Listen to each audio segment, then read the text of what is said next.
Hello, and welcome to the Kathleen Spracklin podcast.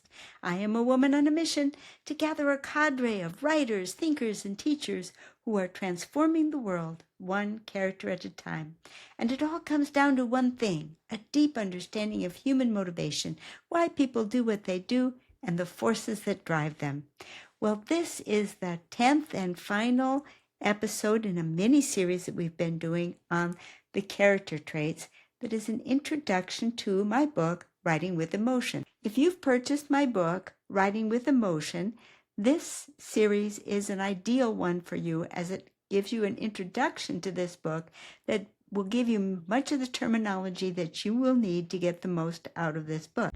If you do not have the book, you might still get some good information out of this series in terms of what does it take to write with emotions.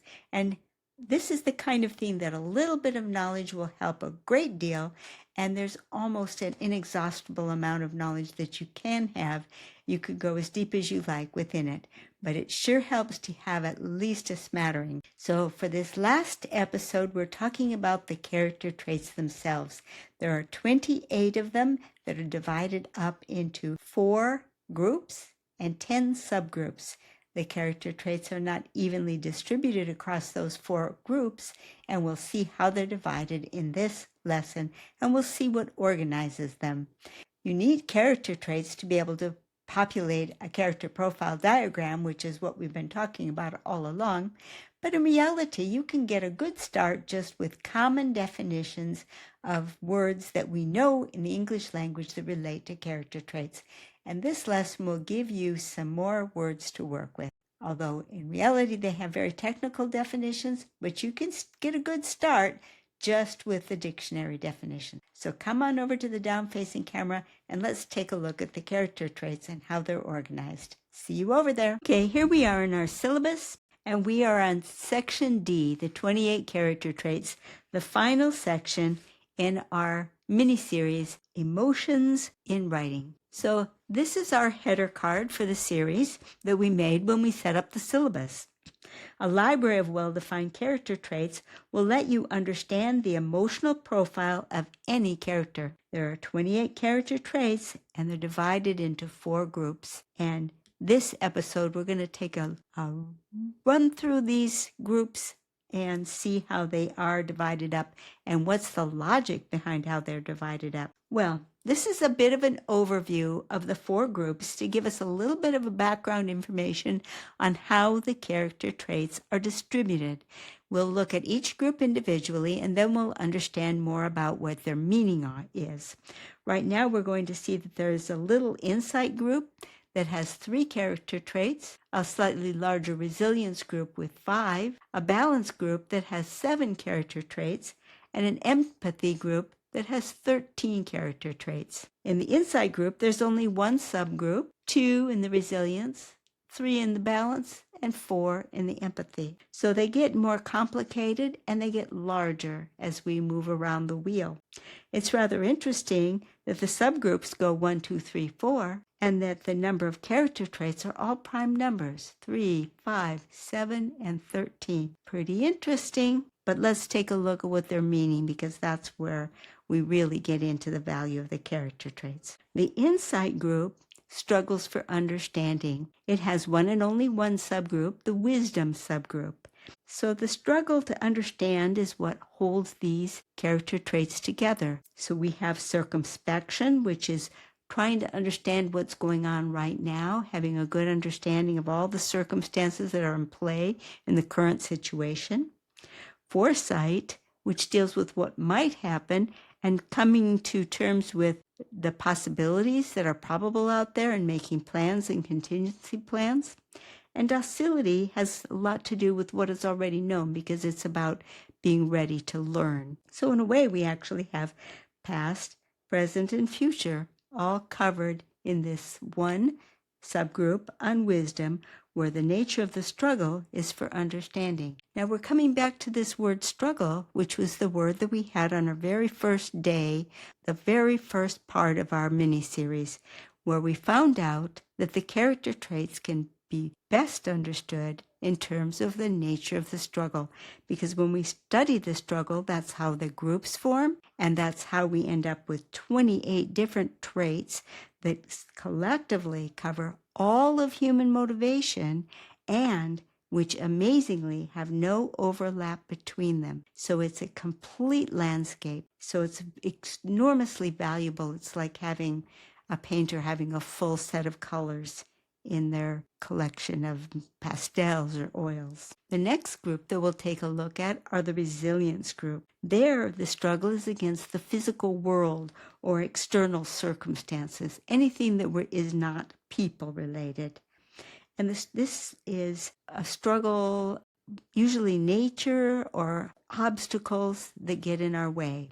There are two subgroups in the resilience group, the courage group and the power group. The courage group comes into play when the character is the underdog in the situation, and that includes constancy, where the struggle is against the sameness. Same old, same old, same old. How long is this going to go on? Perseverance, where the struggle is against an obstacle that's in the way of progress. Patience, where the struggle is to deal with suffering. So in each of these cases, the character is a bit of an underdog. In the power group, the character is getting a little bit of control of the circumstances.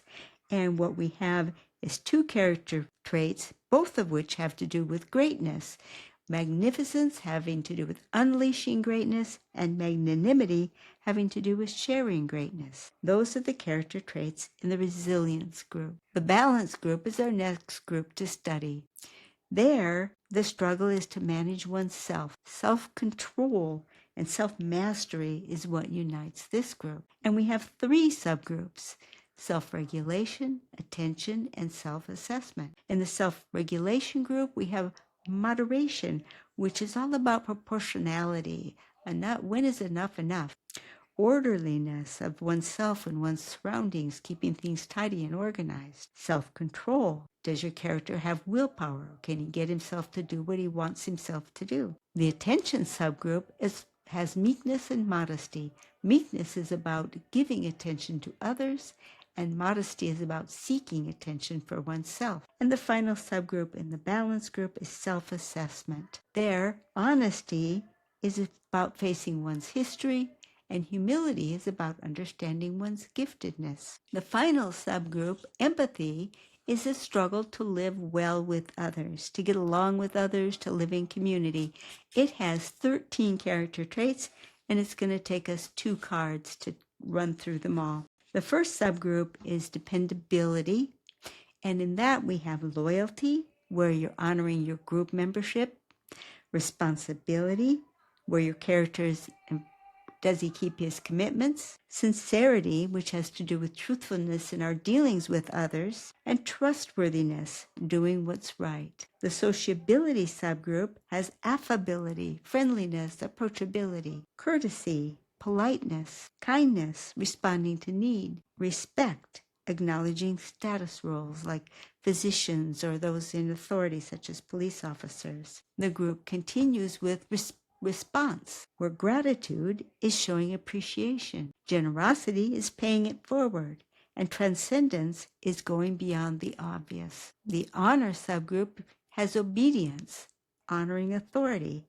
and patriotism, honoring country. So we see here the commonality is the struggle to maintain healthy relationships. Okay, so now for a quick review. The 28 character traits will help you understand your characters. The 4 character trait groups are different sizes. The insight group struggles with understanding.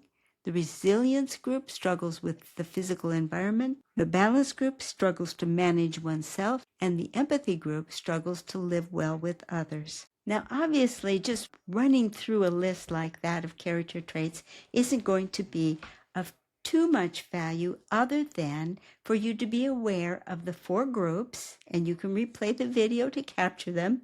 You can freeze the frames to see the cards, or you can come on over to LiLLiPub where you can get a PDF file of all the cards that we have here. And we have 57 cards in our deck. These are all of the Zettelkasten cards that we have made up to cover this series. It's pretty massive. And all we did with the character traits was briefly name them, because otherwise we could spend weeks, months, years studying the character traits. The more deeply you know them, the more skillfully you can write with them. But just if you know the 4 groups and know what you're struggling against, struggling for wisdom, for knowledge, to get things into your brain and understanding, struggling against the physical world, struggling to control yourself, or struggling in your relationships with others. Put your character in each of those types of struggles and make those struggles known to your reader, and your reader will get it, because these character traits completely cover all of human motivation. That's why they're so powerful. Your reader will get it immediately. So even if you're not super precise with them, you will get close enough that you will catch some emotions of your reader. And the more skilled you become with them, the more strongly you can turn on the emotions that you want to turn on and pull in the engagement that you want to have with your story. We saw how the story arc can travel. You need to just grab some character traits and play with them. Put them on the character profile diagram. Let them travel through your story and start watching how your story comes to life with very, very believable characters. So if this caught your attention and you're interested, where can you go from here? Well, the obvious and the simplest way is to get my book and read the book. Everything is thoroughly illustrated. All of the concepts are explained, and you'll have a great reference document. If you'd like a little bit deeper knowledge, there's a complete 35-week series, totally free on YouTube, called Reawaken the Dream of Writing. You'll find it in the show notes. And what Reawaken the Dream of Writing does is it has 5 lessons that are introductory and that teach on the Zettelkasten, and then there's a set of 30 lessons on the character traits. So you can get to know all 28 character traits, and I won't spoil the surprise of what the remaining lessons are on. And if you want to get the most out of it and go the deepest, then you'll want to subscribe to my newsletter. Again, you can find that link in the show notes. So thank you for joining me on this mini-series. I hope it will ease your way into the book, Writing with Emotions, and into the entire concept of making sure that you pay as close attention to the emotional landscaping of your story as you do to the plot. Thank you. Bye-bye.